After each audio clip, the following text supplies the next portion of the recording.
everyone, SHA-Man here. You may have heard the expression, you are a heart with a mind, not a mind with a heart. Lovely, isn't it? But what if you were much, much more than just a simple platitude? What if you were actually a multifaceted, interdimensional spirit entity incarnated in this reality to understand the ultimate nature of reality through experiencing love? Who knows? No one does. Similarly, no one knows or can really agree on what love is. When Buddhists and yogis talk about love, they are referring to the ultimate, to the source of all creation. Perhaps you've heard the phrase, God is love. But have you ever heard the phrase, God is intelligence? What if the highest form of intelligence is love? Imagine an intelligence so vast and infinitely higher than anything you can possibly imagine, and that we are going to call that intelligence God, or the cosmos, or the universe. And the expression of that intelligence appears to humans as a feeling that we call love. But at that level of, or that state of awareness, love is emotionless, because love can't be compared to the rather minuscule and puny neurochemical mental machinations of the human matrix. Now, this concept may be a little challenging for the New Age proponents to accept, but complete absorption into the quantum field, or samadhi, is actually a dissolution of grasping feelings and grasping thoughts.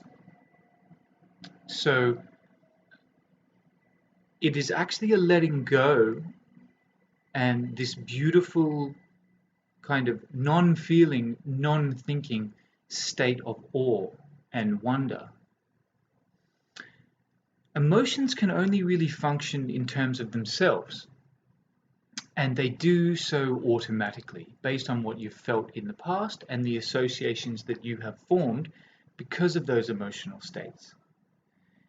You are actually choosing how your body and mind sets up its responses to feeling things in the future, much like a YouTube algorithm gets better and better at showing you the things that you want to see more of.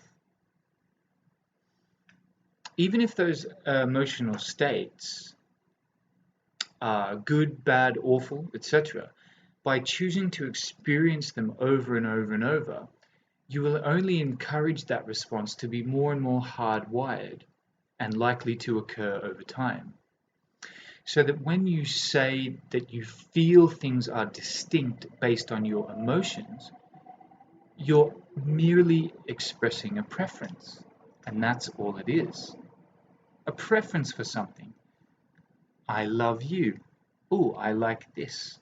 I hate that. Ooh, that's nice. Ooh, she is good. I'm such a spiritual person. He's not so good, etc., etc. But this isn't an expression of love. It's just a feeling. So what is a feeling? A feeling is a raw emotion that is then rapidly run through your existing neurophysiological psychospiritual matrix with all of its preconceived and predisposed pathways. These predisposed pathways generally affect responses that are quite well-worn grooves. They're familiar to you. They're usually quite predictable. Even if the response is very strong, or the stimuli that gives you that response is new or extreme, your reaction is still only going to be a product of all the previous feelings and responses that you've aggregated over time. Perhaps it will push you into a slightly new one, But generally, humans will come back to the collection of aggregate that they've already accumulated, which is known as your personality. So based on that, we can say that with impunity that feelings are not facts. Your feelings aren't factual entities. They are a guidance system, but you shouldn't take them as your master. They should be treated like your faithful servant and advisor. So make them serve you well. It is the only servant that you can have, that you can whip and discipline harshly. There's a fantastic quote from a book called The Seth Material, mind-blowing channeled literature from 1970, which I'd recommend to anyone, that says, "The ego is a jealous god, and it wants its interests served. It does not want to admit the reality of any dimensions except those within which it feels comfortable and can understand. It was meant to be an aid, but it has been allowed to become a tyrant." So,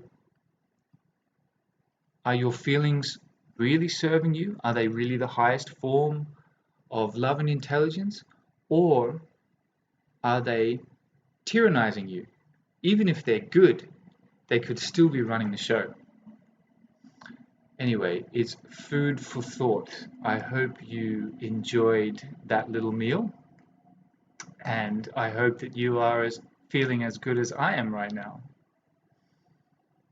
SHA-Man signing out.